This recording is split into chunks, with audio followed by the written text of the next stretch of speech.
never really spent that much time on two walls, you know? Like, they were fun, but it wasn't like just skating through your town, skating to the next town, skating 2 towns over. We'd skate to New Brunswick, and we'd skate the parking decks and the college campus and stuff. These were adventures. It started as emulating vert tricks on the street, but you'd try to find something that was an embankment or something that you could, you know, skate like a quarter pipe. Even if it was like a driveway with a curb at the top of the driveway. The slightest embankment, you know, it was like you'd skate at it and you'd foot plant on the parking curb and jump back down the way you came. Even if there was no sign of an embankment at all, in your head there was, you know.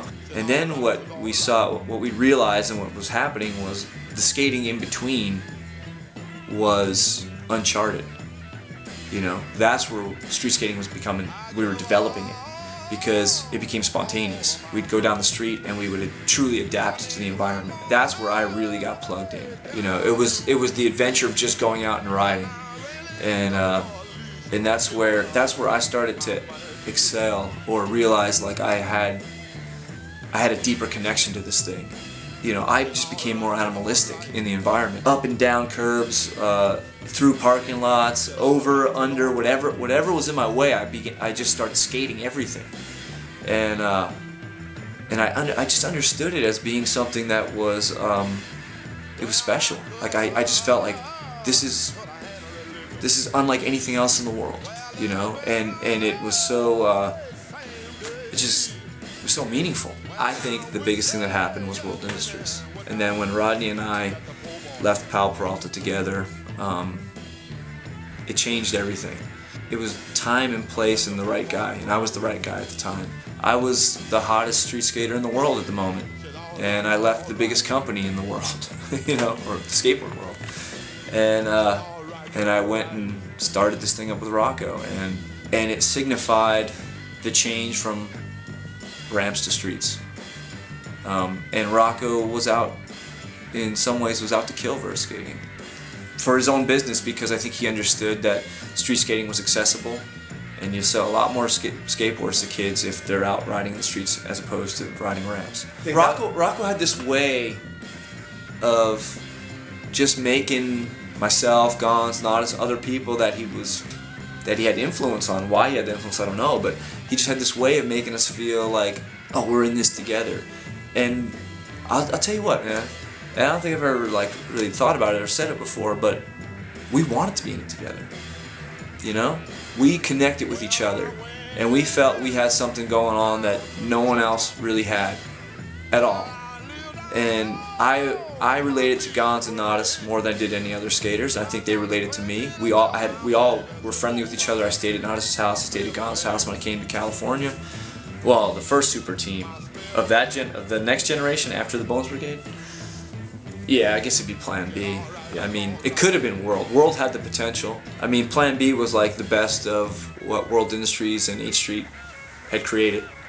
But you know, I guess it was the first super team, but it's also the first thing that kind of rubbed me the wrong way, because I took it was the first thing that came across as being like athletics, a sport, jocks, you know. I always thought skating was artists, creative, you know? Yeah. So, and also I felt like, you know, the very first Plan B video, as great as it is and was, it was the first video to turn people off from skating. You know, to make them go, fuck this, man, too hard. They were just going for it, man. They were aggressive, you know.